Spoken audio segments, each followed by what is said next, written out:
Tres. Beijing, sometimes romanized as Peking, is one of the People's Republic of China and is known as one of the most populous cities in the world. I wish I could live in there.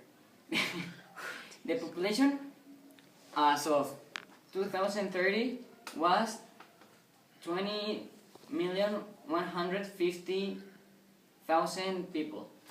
The metropolitan area located in the northern China is governed as the direct controlled municipality under the national government, with 40 urban and suburban districts and 2 rural counties. Beijing municipality is surrounded by Hebei province with the exception of neighboring Tianjin municipality and the southeast. Beijing is the second largest Chinese city by urban population Shanghai and is the nation political country educational center. The city's history dates back in the millennia as the last 4 great ancient capitals of China. Beijing has been the political center of the country for much of the last period of the century. Also, it has been one of the most important places in the world. That's it. Yeah. Municipal government is manageable by the local community, part of China, led by the Beijing CPC Secretary. The local CPC issues administrative orders, collect taxes, manage the economy, and directs a standing committee of the Municipal People's Congress in making policy decisions and overseeing the local government. It's known that the government officials include the mayor and vice mayor. Law, public security, and other affairs are focused by numerous bureaus. Additionally, at the capital of China, Beijing houses all of the important national governmental political institutions, including the National People Congress. Now the towns of Beijing. Beijing, 60 country-level divisions, is 14 districts and 2 countries, are further subdivided into 2073 lower third-level administrative units at the township level, 190 towns, 20 tower townships, and 5 ethnic townships, and 125 sub-districts. That's all. People native to Beijing speak the Beijing dialect. Some people wish that they could speak English. The Beijing dialect belongs to the Mandarin subdivision of spoken Chinese. Rural communities of Beijing municipality have their own dialects.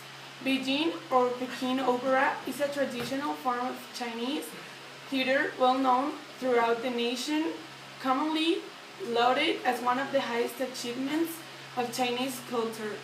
Beijing opera is performed through a combination of song, spoken dialogue, and codified combination of action sequences involving gestures, movement, fighting, and acrobatics. Much of Beijing opera is carried out in an archaic stage dialect quite different from modern and standard Chinese and from the modern Beijing dialect. Beijing cuisine is the local style of cooking. Peking roast dog is perhaps the best known dish, and most people wish they could bake it. Fuling jiabing, a traditional Beijing snack food, is a pancake resembling a flat disc with a filling made from full ling, a fungus using traditional Chinese medicine.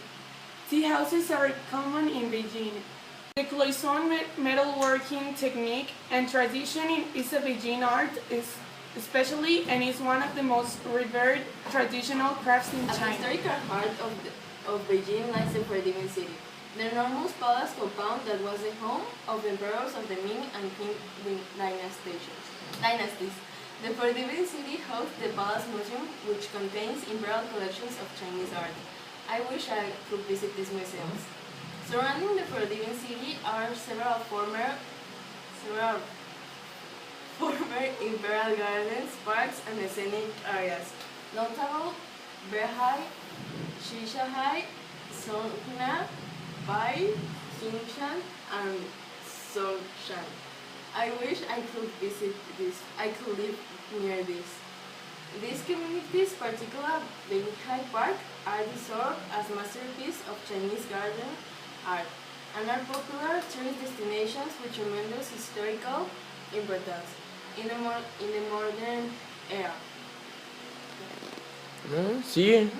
Songhai has also been the political heart of various Chinese governments and regimes and is now the headquarters of the Communist Party of China and the State Council from Tiananmen.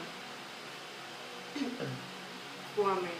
The Great Hall of People, the National Museum of China, Monument and the People Heroes, and the Museum of Mao Zedong. In urban Beijing. First, there is the traditional architecture of Imperial China, perhaps best exemplified by the massive Tiananmen, which remains the People's Republic of China's trademark edifice. The Forbidden City, the Imperial Ancestral Temple, and the Temple of Heaven. Next, there is what is sometimes referred to as the Sino-Soft style, with structures tending to be boxy and sometimes poorly constructed, which were built between the 1950s and the 1970s. Finally, there are much more modern architectural forms, most noticeable in the area of Beijing CBD and Beijing Financial Street. In the early 21st century, Beijing has witnessed tremendous growth of new building constructions exhibiting various modern styles from international designers. A mixture of both 1950s design and neo-futuristic styles of architecture can be seen at the 798 Art Zone, which mixes the old with the new.